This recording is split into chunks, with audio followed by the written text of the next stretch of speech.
In the world of aviation, where speed and precision are paramount, every flight is a carefully orchestrated dance between man, machine, and the skies above.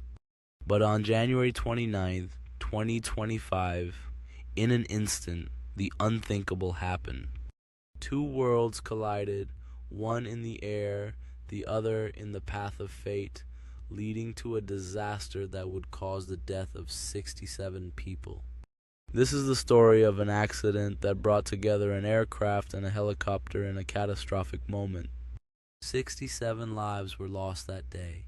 The airliner carried 60 passengers and 4 crew members, while the helicopter had a crew of 3 military personnel.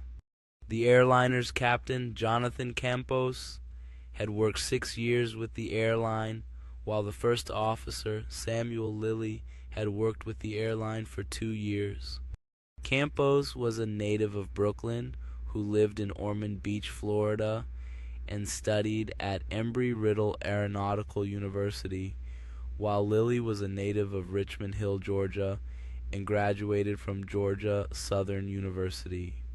Campos lived in Ormond Beach, Florida, and Lilly lived in Charlotte, North Carolina. The Association of Flight Attendants reported that 2 of its members were on Flight 5342.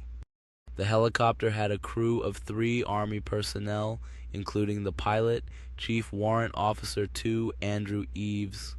Chief Warrant Officer 2 Andrew Eves was from Noxubee County, Mississippi, while the crew chief, Staff Sergeant Ryan O'Hara, was 29 and from Gwinnett County. At 8:47 p.m., less than 30 seconds before a catastrophic collision, an air traffic controller asked the helicopter crew if they had visual contact with the CRJ while multiple aircraft were operating in DCA. The crew confirmed they had visual contact with an aircraft and requested visual separation from the airliner, which was promptly approved by the controller. Moments later, the controller instructed the helicopter to pass behind Flight 5342, but before anyone could react, the 2 aircraft collided at an altitude of less than 300 feet.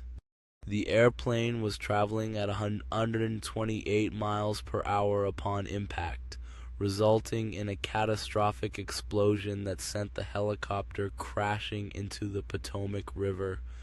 Witnesses reported seeing the airliner split in half upon impact, while the helicopter flipped upside down near the wreckage, confirming the catastrophic nature of the collision.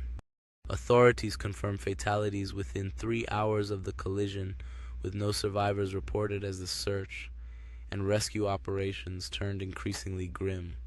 Kansas Senator Roger Marshall stated that all 67 people on board were presumed dead, marking this as the deadliest U.S. aviation accident since American Airlines Flight 587. The collision was noted as the first fatal accident involving the CRJ 700 series since its introduction in 2001, underscoring the gravity of the incident. This event marked the first major crash of a commercial airliner in the United States since Colgan Air Flight 3407, raising concerns about air traffic safety. As officials delved into the investigation, they noted that the traffic collision avoidance system generally inhibits alerts below 1,000 feet, raising questions about its effectiveness during critical phases.